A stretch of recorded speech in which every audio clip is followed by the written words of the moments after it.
Hi అండి. Excellent air growth ఎరాయిల్ అండి. Dandruff తీసేస్తుంది. మంచి రీగ్రోత్ అయితే ఉంది. అందరూ హాఫ్ లీటరు 200 ml తీసుకుంటున్నారు. 100 ml చాలా తగ్గారు.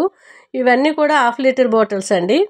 నిన్ననే ఒక అమ్మాయి అయితే హాఫ్ లీటర్ పంపించండి 2 బాటిల్స్ అని అన్నారు. అట్లానే ఒక అమ్మాయి అయితే హాఫ్ లీటర్ 1 బాటిల్ అన్నారు. అందుకనే హాఫ్ లీటర్ బాటిల్ అయితే తీసుకొచ్చాను. చాలా మంచి రిజల్ట్ అయితే ఉంది. డాండ్రఫ్ తీసేయడమే కాకుండా చక్కగా రీగ్రోత్ అయితే ఉందండి. 5 నుంచి 10 నిమిషాలు నైట్ మసాజ్ చేసుకుంటే సరిపోతుంది. మార్నింగ్ మీకు ఇష్టం వచ్చిన షాంపూతో తలస్నానం చేయండి.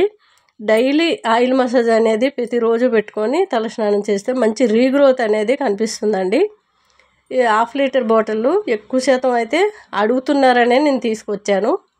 చాలా చక్కటి రిజల్ట్ అయితే ఉంది. ఎవరికైనా డాండ్రఫ్ ఉన్నట్లయినా, అట్లానే ఎయిర్ ఫాల్ అయినట్లయినా, అట్లానే మీకు రీగ్రోత్ కావాలనే ఒకసారి ట్రై చేయండి. హాయ్ అండి. పప్పు అయితే నేను ఇలా చేసుకున్నాను. 20 నిమిషాల ముందే కందిపప్పు కడిగి పెట్టుకోవాలి, త్వరగా ఉడికిపోతుంది. టమాటో, ఉల్లిపాయలు, కరివేపాకు, పసుపు, రాళ్ళుప్పు, ములంకాయలు వేసి 2 విజిల్లు వచ్చాక సైడ్కి పెట్టేసుకోవాలి. ఇవి చల్లమిరపకాయలు ఇంట్లోనే చేసుకుంటే చాలా టేస్ట్ ఉంటాయి. దాంట్లోకి మసాలా అండి, ఎండుమిర్చి 2, శనగపప్పు, మినపప్పు, మెంతులు, మిరియాలు, ఎండుమిర్చి, కరివేపాకు. నేను కారం అయితే వేసుకుంటలేను. ఆ మసాలా అంతా కూడా అల్లం వెల్లుల్లి వేసి మిక్సీ పట్టుకున్న మసాలా పౌడర్ మాత్రం వేసుకుంటున్నాను.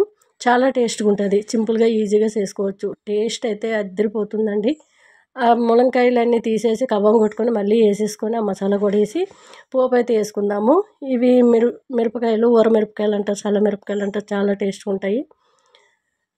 కొద్దిగా పాల మీగడ వేసుకొని ఆ మిరపకాయలు వేయించి సైడ్ పెట్టేసుకొని దాంట్లో వాము, జీలకర్ర, కొద్దిగా ఆవాలు, మెంతులు వేసుకొని పోపు వేసుకున్నాను. వెల్లుల్లి రెబ్బలు, ఎండుమిర్చి వేసుకుంటే సరిపోతుంది. లాస్ట్లో నిమ్మకాయ ఒకటి పిండుకుంటే చాలా బాగుంటుంది.